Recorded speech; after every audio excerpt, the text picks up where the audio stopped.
Stock మార్కెట్లో invest చేసి మీ డబ్బులు డబుల్ చేసుకోవాలనుకుంటున్నారా? విజయవాడలో జరిగే సుందరరామిరెడ్డి గారి లైవ్ సెమినార్ కి అటెండ్ అవ్వండి. నమస్తే, welcome back to Suman TV. నేను మీ సంజయ్. ఈ రోజు మనతో పాటు ఉన్నారు తెలంగాణ హైకోర్టు అడ్వకేట్ శివకుమార్ చారి గారు. సార్తో మాట్లాడి అప్పు తీసుకుని తిరిగి వేధిస్తున్న వ్యక్తులపై ఎలాంటి యాక్షన్స్ తీసుకొచ్చనే విషయంపై కొన్ని విషయాలు తెలుసుకుందాం. నమస్తే సార్. ఇప్పటి వరకు అప్పు ఇచ్చి వేధించిన వ్యక్తుల్ని చూసాం. అదే అప్పు ఇచ్చి వేదనకి గురైన వ్యక్తులను కూడా మనం సమాజంలో చూసుకుంటున్నాం.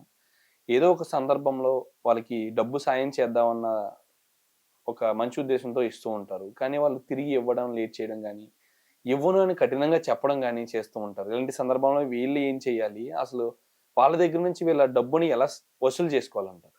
జనరల్‌గా మన 'బాహుబలిలో' ఒక డైలాగ్ ఉంది. 100 మందిని చంపితే వీరుడు అంటాడు. ఒక ప్రాణం కాపాడితే దేవుడు అంటారన్నమాట. సో, అప్పిచ్చిన వాడు ఫస్ట్ దేవుడుగా కనబడతాడు.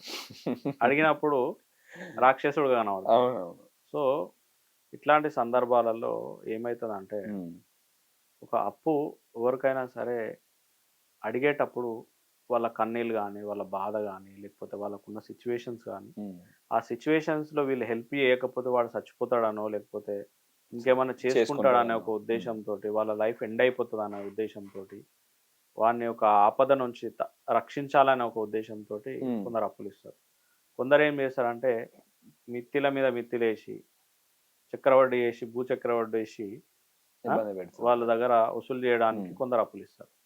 సో, ఇట్లాంటి సిచ్యువేషన్స్‌లో కొందరు ఏం చేస్తారంటే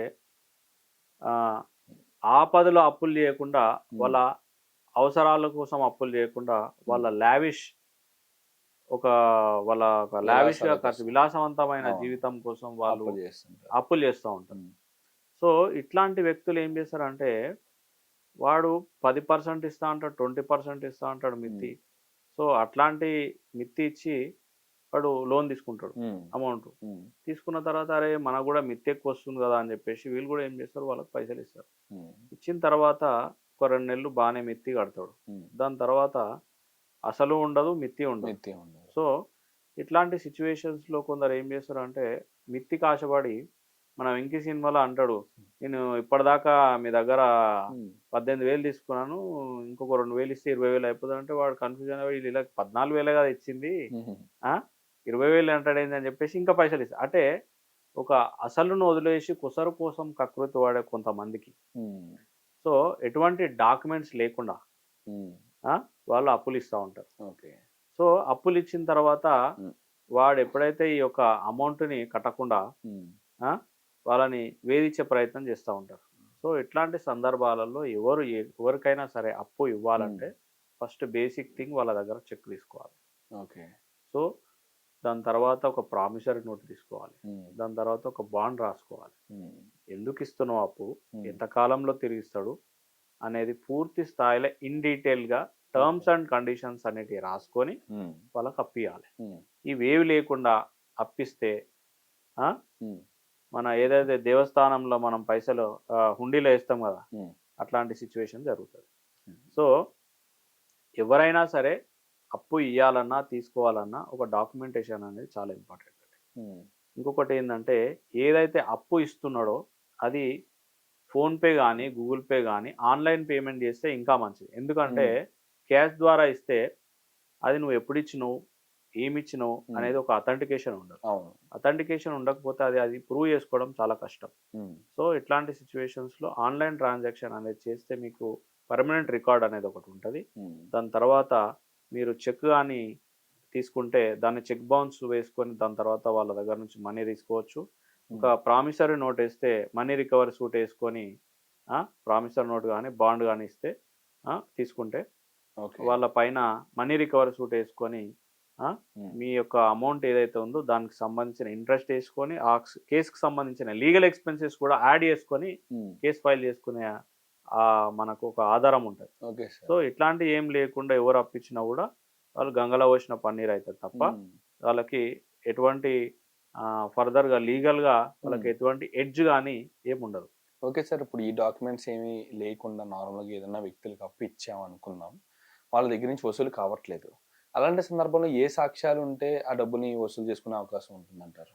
అది 100% ఇంపాసిబుల్ అండి. ఒక వ్యక్తి అనేది డాక్యుమెంటేషన్ అనేది లేకుండా ఎవరికి అప్పించినా కూడా ఉమ్, బేస్డ్ ఆన్ వాళ్ళ యొక్క ఉమ్, క్యారెక్టర్ని బట్టి ఉంటుంది తప్ప ఉమ్, వాళ్ళు ఇవాళ ఇవ్వద్దా అనేది బేస్ చేసుకొని వాళ్ళకి సంబంధించిన కమ్యూనికేషన్ ఆ వ్యక్తుల ద్వారా ఉంటుంది తప్ప లీగల్ కాన్సిక్వెన్సెస్కి వస్తే ఉమ్. ఎవరు కూడా ఆ యొక్క అమౌంట్ని క్లెయిమ్ చేయలేరు. అంటే సార్ ఇలాంటి సందర్భంలో డాక్యుమెంట్స్ కానీ ఏమీ లేకపోయినా సరే మధ్యవర్తిగా ఒక వ్యక్తి ఉండి ఇప్పించడానికి ప్రయత్నిస్తుంటారు. అలాంటి సందర్భంలో ఆ మధ్యవర్తి సాక్ష్యం ద్వారా ఏమన్నా వసూలు చేసే అవకాశం ఉండదంటారా లీగల్ గా? ఇంపాసిబుల్ అండి. ఇప్పుడు ఏదైతే మధ్యవర్తి వ్యక్తి ఉన్నా ఏదైనా సరే వాళ్ళకి ఎప్పుడు ఇచ్చిండు, ఏ టైంకి ఇచ్చిండు అనేది పూర్తి స్థాయిలో క్లారిటీ అనేది ఇక్కడ కూడా ఉండదు. ఓకే. ఒక డాక్యుమెంటేషన్ ఉంటే దానికి ఒక డేట్ ఉంటుంది, టైం ఉంటుంది, ఆ బాండ్ ఎప్పుడు తీసుకున్నారు, ఆ చెక్ ఎప్పుడు డేట్ ఇష్యూ అనేది ఒక అథెంటికేషన్ ఉంటుంది. ఓకే. ఈ మధ్యవర్తి ద్వారా వేసుకున్న తర్వాత మధ్యవర్తి అనేది చేతులు లేపేస్తే ఈయన ఎక్కడ పోతాడు? అవును. అని సార్ పోలే ఇదే తరహాలో ఏదన్నా సంథింగ్ బ్యాంక్ చెక్ కానీ లేకపోతే బ్యాంక్ స్టేట్మెంట్ కానీ ఉంటే సాక్ష్యం, అదొక సాక్ష్యం సరిపోద్ది అంటారు వసూలు చేయడానికి? అంటే సంథింగ్ ఏ ఫోన్ పే స్టేట్మెంట్ అన్నా, బ్యాంక్ ట్రాన్స్ఫర్ అన్నా ఈ తరహాలో అది కూడా సపోర్టివ్ డాక్యుమెంట్ ఉంటేనే అది మనకి ప్రూవ్ చేయడానికి అవకాశం ఉంటుంది. జనరల్ గా నేను మీకు ఫోన్ పే చేసిన, ఎందుకు చేసిన దాంట్లో కనీసం డిస్క్రిప్షన్ అన్న మెన్షన్ చేయాలి. నేను దీనికి అప్పిస్తున్నా ఇంత అని చెప్పేసి కనీసం అదన్నా మెన్షన్ చేయాలి. మీరు క్యాష్ ఇస్తే నాకు ఫోన్ పే చేసిన అంటే అయిపోతుంది కదా. అవును. సో ప్రతి ఒక్క దానికి ఏదైనా సరే ఒక అమౌంట్ అనే ట్రాన్సాక్షన్ జరిగినప్పుడు సపోర్టివ్ డాక్యుమెంట్ అనేది ఉంచుకుంటే చాలా బెటర్ అండి. అబ్సల్యూట్. ఉన్న యూత్ చూసుకుంటే ఫ్రెండ్స్ కానీ వేరే వేరే వ్యక్తులకి అని చెప్పేసి మీరు అన్నట్టుగా మిత్తికి ఆశపడి 10 రూపాయల వడ్డీ అని చెప్పేసి 20 రూపాయల వడ్డీ అని చెప్పేసి వాళ్ళు కక్కుర్తిపడి ఇస్తూ ఉంటారు. కానీ అవి వసూలు కావు, మధ్యలో ఏ సాక్ష్యాలు ఉండవు, అండ్ ఆ డబ్బులు కూడా కోల్పోతూ ఉంటారు. ఇది తరహాలో చూసుకుంటే అంత వడ్డీలతో ఇవ్వడం కూడా అది లీగల్గా రాంగ్ థింగ్. దానికి కూడా శిక్షలు ఉన్నాయని చెప్పి మేము మాట్లాడుకున్నాం. అండ్ అంతేకాకుండా ఇలాంటి డాక్యుమెంట్స్ లేకుండా డబ్బులు ఇస్తే వాటిని కూడా వదులుకోవాలనే విషయం కూడా తెలుస్తుంది. Exactly. Thank you sir. Thank you very much sir. Hi. మొట్టమొదటిసారిగా మన విజయవాడలో క్లాస్ రూమ్ ట్రైనింగ్ అండి, 1 డే క్లాస్ రూమ్ ఎన్విరాన్మెంట్లో ఆఫ్లైన్ వెబినార్ జరగబోతుంది. అండ్ ఇంట్రెస్ట్ ఉన్న పార్టిసిపెంట్స్ ఈ కింద స్కూల్ అవుతున్న నెంబర్కి రింగ్ చేసుకొని సీట్ బుక్ చేసుకోండి. దీంట్లో ETFs, index funds and mutual funds మీద completely and hand holding experience మీకు ప్రొవైడ్ చేయబడుతుంది. దీని ద్వారా ఏంటంటే మనం ఎసెట్స్ని స్టాక్ మార్కెట్లో ఎలా మేనేజ్ చేసుకోవాలి, ఎలా గ్రో చేసుకోవాలి, ఎలా ప్రొడక్ట్ చేసుకోవాలో అంటే ప్రాక్టికల్గా నేర్చుకుంటారు.